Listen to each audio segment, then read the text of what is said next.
does the Bible hold up when examined deeply? I think the answer is yes. But I think it's actually more than that they will hold up, but that they reveal the glory of God more and more, the more you scrutinize them with great care and depth.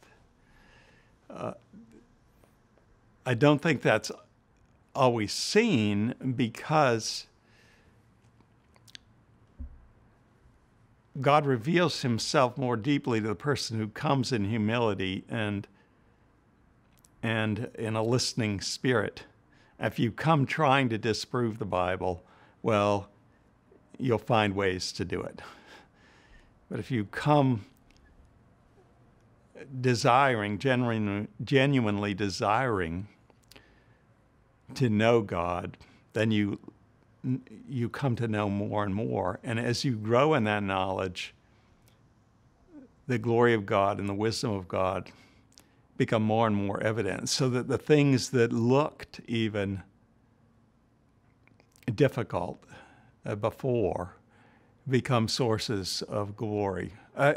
Just give you one example. The book of Job is one of the more difficult books in the whole of the Bible because it's dealing with a very difficult subject of why there is suffering and why the suffering comes to people who are righteous. Job is righteous. He's not sinlessly perfect, but the opening chapter of Job testifies that he's a righteous man, and he cannot understand why he's suffering. That's a difficult question. His three friends think they know why, but they don't.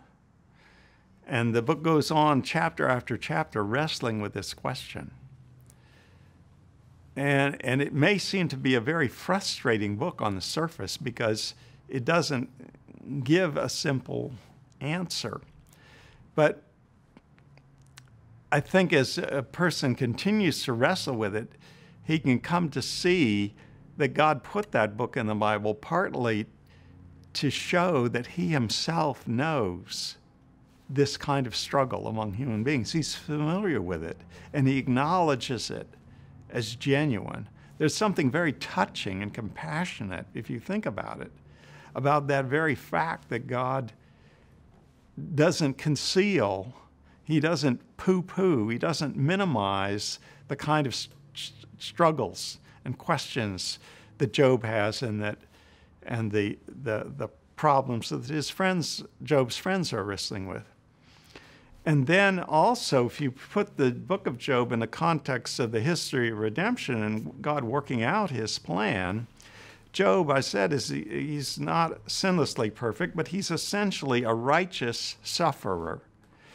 And that's a picture in small form of the righteous suffering of Jesus Christ and the purposes of God to bring salvation through Jesus Christ as the final righteous sufferer. So it turns out that this very thing that seems so insoluble and so mysterious in the Old Testament becomes part of the glorious light of the marvel of redemption. Who could have imagined that God would bring redemption through the shameful death on the cross?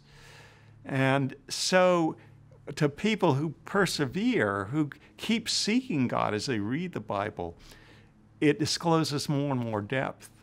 So it's actually, I think, the most challenging endeavor, intellectually even, in the whole world, is to understand the Bible, because it's to understand the mind of God.